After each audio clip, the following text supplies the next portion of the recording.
Hello everyone. मैं हूं आपका दोस्त आरपी, फिर से आपका स्वागत करता हूं आपके अपने यूट्यूब चैनल पर। दोस्तों कुछ समय पहले हमने डिस्कस किया था अदानी स्टॉक्स के बारे में कि why all Adani stocks in upper circuit. Today आज देखिए दोस्तों, मार्केट जो ओवरऑल जो मार्केट है वो नीचे की ओर खिसक रहा है।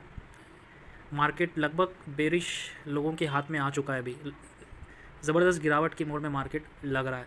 इसी बीच अदानी स्टॉक्स में काफ़ी स्टॉक्स में अपर सर्किट लगा था दोस्तों। ठीक है, आज के सेशन में फर्स्ट था लोअर सर्किट, फिर अपर सर्किट। तो क्यों ऐसा हुआ है, तो ये सारी जानकारी जानने के लिए सभी से विनती करता हूँ कि इस वीडियो को अवश्य देखिए। चलिए बढ़ते हैं आज की जानकारी की ओर। दोस्तों आज हम जानने वाले हैं वेदांता के बारे में। Yes, Vedanta limited. आज अगर देखेंगे इसमें 7% की से टूटा स्टॉक दोस्तों। 7% की गिरावट वेदांता में देखने को मिली है। शायद ही इससे पहले कभी आपने देखा होगा कि 7% तक ये स्टॉक टूटा है। ठीक है, तो काफ़ी डेंजर परिस्थिति लग रही है दोस्तों, और काफ़ी लोग इसमें इन्वेस्टेड है क्योंकि ये स्टॉक ने पैसे बना के दिया है पिछले 1 साल से, और अभी लगभग इसमें धीरे धीरे मतलब गिरावट हो रही है। और पिछले काफ़ी दिनों से काफ़ी टॉक चल रहा है वेदांता के बारे में कि किस तरह मतलब गवर्नमेंट इनके जो एक प्रपोज़ल है उसमें रोकने के लिए, वो लीगल एक्शन तक लेने के लिए वार्न किया था वेदांता के फाउंडर को। एंड काफ़ी कुछ ऐसे दिक्कतें चल रही है वेदांता कंपनी में, जिसके कारण मतलब ऊपर से ज़बरदस्त सेलिंग हो रही है, और आज तो मतलब काफ़ी हाई वॉल्यूम के साथ माल को बेचा गया है दोस्तों। तो आने वाले समय में ये दिक्कतें बनी रह सकती है, तो हमें अलर्ट हो जाना है छोटे निवेशकों को, राइट। और मार्केट का ओवरऑल सेंटीमेंट भी काफ़ी नेगेटिव नज़र आ रहा है आने वाले समय में।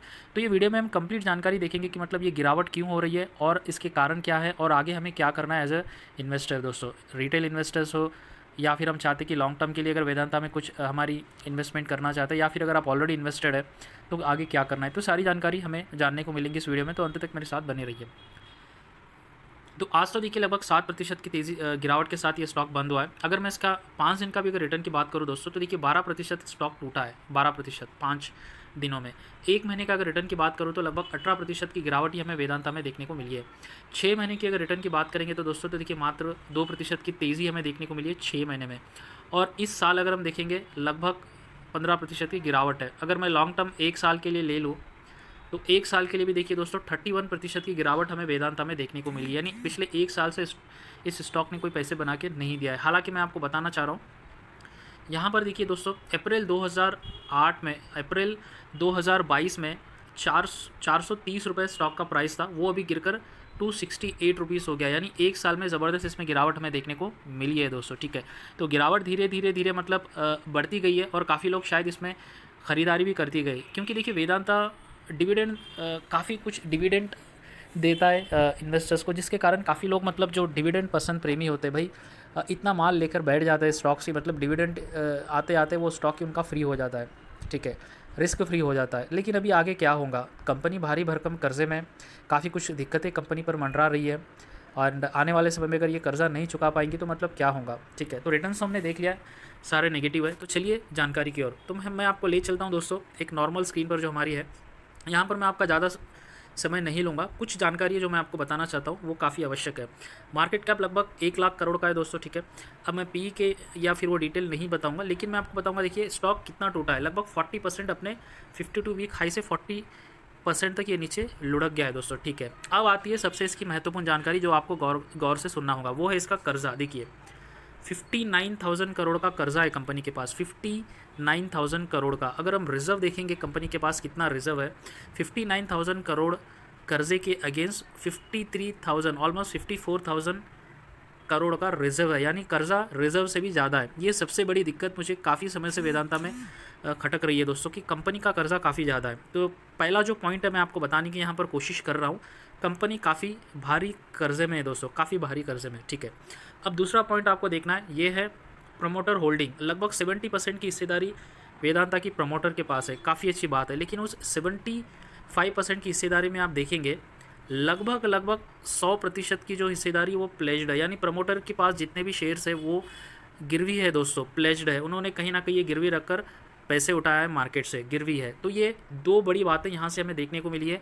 एक है कंपनी के पास डेप्ट काफ़ी ज़्यादा है रिजर्व के अगेंस्ट में, साथ ही साथ प्रमोटर की जो हिस्सेदारी है वो प्लेज्ड है, गिरवी है। ठीक है, तो ये दो सबसे बड़ी नेगेटिव चीज़ है जो काफ़ी समय से आ रही थी मार्केट में। लग रहा था कि ये बड़ी दिक्कतें हो सकती है आने वाले समय में। शायद वो समय आ चुका है, क्योंकि अभी इनके जो कर्जे हैं उनका रीपेमेंट यानी जो पेमेंट की ड्यू है वो अभी पास आते जा रही है। तो इसी के कारण कंपनी ने एक प्लान एक स्ट्रक्चर तैयार किया था वेदांता कि अपने कुछ कंपनी की जो डिसइन्वेस्टमेंट यानी एक कंपनी की हिस्सेदारी एक कंपनी को बेचे और वहाँ से कुछ अमाउंट लेकर वो कर्जे को नफ़ा दफ़ा करे, ठीक है, या फिर कहीं से लोन ले। दो ही ऑप्शन बचते। तो देखिए हम आ चुके हैं दोस्तों हमारे नॉर्मल पेज पर। तो मैं आपको सबसे पहले इनका कुछ कर्जा बता देता हूँ कि कहाँ का कब कब मैच्योरिटी डेट आने वाली है। देखिए अब हुआ क्या है, इनका रीपेमेंट चैलेंज बन गया इनके लिए। यस, जो डेप्ट Vedanta is facing dept repayment challenge, ये जो वर्ड देखिए आप, Vedanta is facing dept repayment challenge. अब ये चैलेंज बन गया है,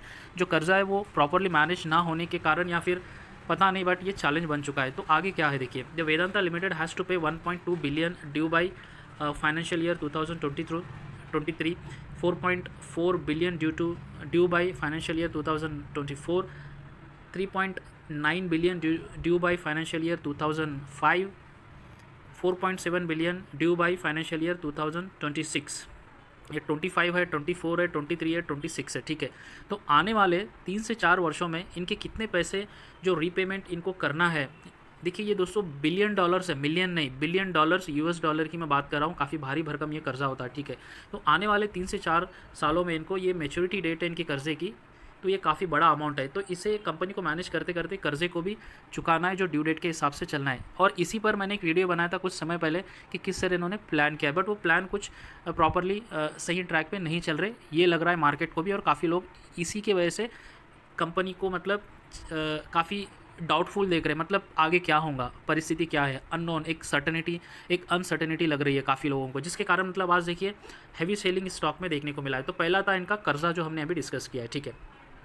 अब उसके बाद देखिए दोस्तों, ये मैंने तो आपको प्लस की बता दिया है, प्लस अभी मार्केट के बड़े जानकार क्या करें वो देखिए। अनुज गुप्ता जी IIFL के सिक्योरिटीज़ के, वो कह रहे दिसंबर 2022 तक लगभग 100% of promoters shares in the Vedanta has been placed and hence it's a big challenge for the company to generate an additional money to meet its financial requirement arising in the near future. मैंने already आपको इनकी pledge का detail बता दिया था, तो दोबारा मैं सेम जानकारी आपको नहीं बताना चाहता हूँ। बट यहाँ पर जो एडिशनल बात इन्होंने कहा है, it's a Vedanta has been pledged and hence it's a big challenge for the company to generate an additional money to meet its financial requirement rising in the near future. भाई आप एक कंपनी चला रहे हैं, आपने अपनी कंपनी की जो भी हिस्सेदारी आपके पास है, जो भी अधिकार है उस कंपनी पर, वो आपने किसी को गिरवी दे दिया। ये ऐसा हो गया है कि कार आपकी है, ठीक है, कार आपकी है, सब आपके पास है, बट ड्राइवर कोई और है, मतलब वो अब उसकी मर्ज़ी है, वो कहीं पर भी ले जाए, आप उसे मतलब कंट्रोल नहीं कर सकते या फिर आप उसे डायरेक्शन नहीं दे सकते। इनडायरेक्टली मैं बोल रहा हूँ, यानी फ्यूचर में काफ़ी दिक्कतें राइज हो सकती है कि ये लोन जो डेप्ट रीपेमेंट के लिए, प्लस अभी वो कहीं बैंक में जाएंगे, कहीं और जाएंगे, कहीं से पैसे उठाएंगे, तो क्या बेसिस पे वो पैसा या कर्जा लेकर लोन या फिर जो कर्जा है वो चुका पाएंगे, ये that is a situation critical. ये सेकेंड पॉइंट है। अब देखिए यहाँ पर क्या हुआ है, यहाँ पर मैं बता देता हूँ।